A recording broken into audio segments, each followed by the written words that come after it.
Some of the oldest buildings along all of Sunset Boulevard are in the Washington Heights section of Echo Park. And soon they'll be gone, demolished to make way for a mixed-use condominium development. The brick commercial district along this stretch of Sunset dates to the 1910s and 20s, but peeking out from behind the brick storefronts are cottages that have perched on the hill above Sunset Boulevard since it was just a country lane winding its way along the foothills of the Santa Monica Mountains. At the western edge of Washington Heights, just before Sunset Boulevard passes through the cut made by the railroad in 1887, hidden behind the Yellow Craftsman from 1910 and the Queen Anne from 1904, are a pair of ramshackle cottages that provide a glimpse into the life of working-class Los Angeles at the turn of the 19th century. Identified by the Bureau of Engineering in 1981 as good examples of vernacular architecture from the period 1900 to 1910, this shingled cottage of unknown origin was likely built between 1897 and 1902. The other was built in late 1903 or 1904 by a Hungarian immigrant named Anna Zacsek, a decorative metalworker and inventor.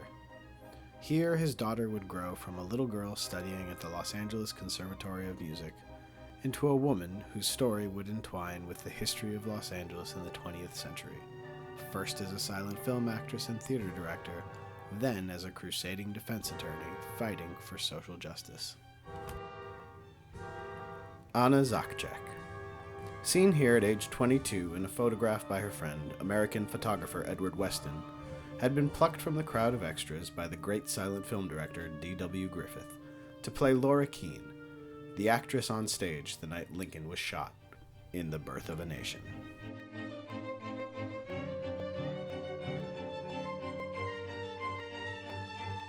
Most of her films would be for DW Griffith, usually in the femme fatale or vamp role, and playing up her exotic Hungarian heritage under the stage name Olga Gray. Griffith would bring her back in Intolerance as Mary Magdalene, the original femme fatale.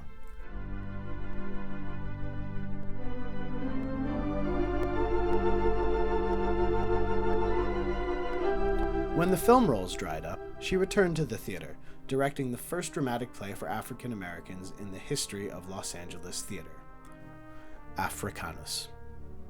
Eventually, she turned to law, passing the bar in 1932.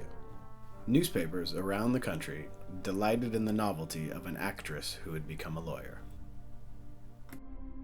But Anna would prove to be more than a novelty when she represented Pedro Gonzalez, the most popular Spanish-speaking radio announcer and recording star of the day, who had been sent away to San Quentin for 50 years.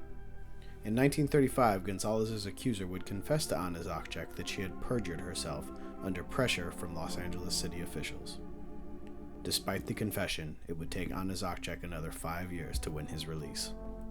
In his papers at the UCLA Center for Chicano Studies, a tiny note explains how Pedro Gonzalez felt about his lawyer. Mi abogada, muy buena. My lawyer, very good. Anna would go on to represent Henry Levas in the Sleepy Lagoon murder, participants in the Zoot Suit riots, as well as abortionists, prison reformers, and Eddie Alvarez, a 13-year-old boy accused of the murder of his mentally handicapped older brother. The foundation for Anna Zaczek's remarkable life was laid in this tiny cottage along Sunset Boulevard in the immigrant neighborhood of Echo Park. In October of 2011, the Cultural Heritage Commission and the Office of Historic Resources determined that the Anna Zacsek cottage was not worthy of consideration for a Los Angeles Historic Cultural Monument by a vote of 3-2. Soon, some of the oldest buildings along all of Sunset Boulevard will be demolished.